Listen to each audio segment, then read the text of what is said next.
The good news is when you're trying to change your lifestyle and the way you eat, you don't need a diagnosis to do that.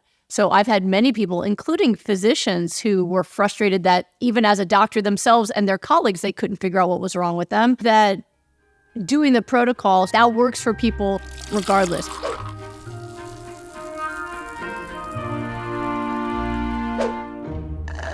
What do you do if you have chronic fatigue, losing hair, have night sweats, but all tests come back negative? Been tested for lupus, no, it's negative. How do you get to the bottom of symptoms when you have tons of blood tests that are normal and you've seen every type of specialist?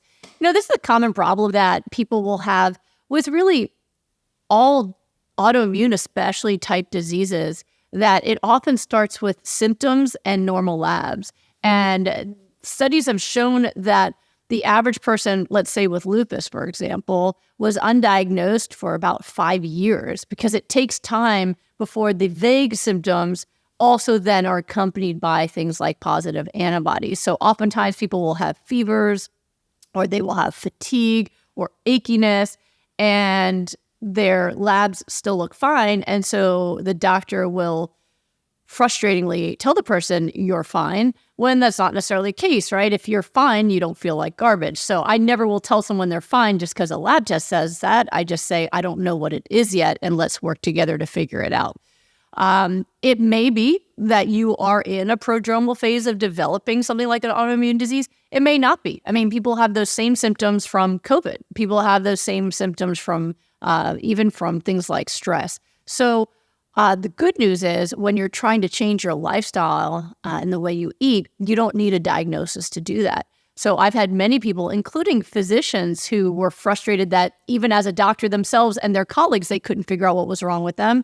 That doing the protocol, especially like Goodbye Autoimmune Disease protocol, where you're taking into account your mental health and your activities and your sleep, that works for people regardless. Because again, the nutrition is specific for cellular repair, not for disease. So whether it's lupus or it's infectious or some other inflammatory condition, it will help your body repair the damage, whatever it is.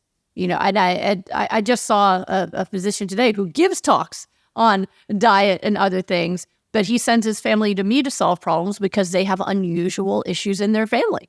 And so his wife did my rapid recovery group, and she didn't have any of the symptoms she came in for. And so now I'm working with him on an issue, and I'm going to work with her kid on an issue that sometimes we don't have the answers for why something is happening or even the diagnosis, but we can repair damage. We can accelerate anti-inflammatory immune function, and that is all going to come from avoiding things that make you sicker, like inflammatory eating, stress, poor sleep, and optimizing the things that cause acceleration repair, like hyper-nourishment and great sleep and good self-care. So start doing those things now, and maybe you'll feel better before you even get a diagnosis, which is even better. Why even get a diagnosis?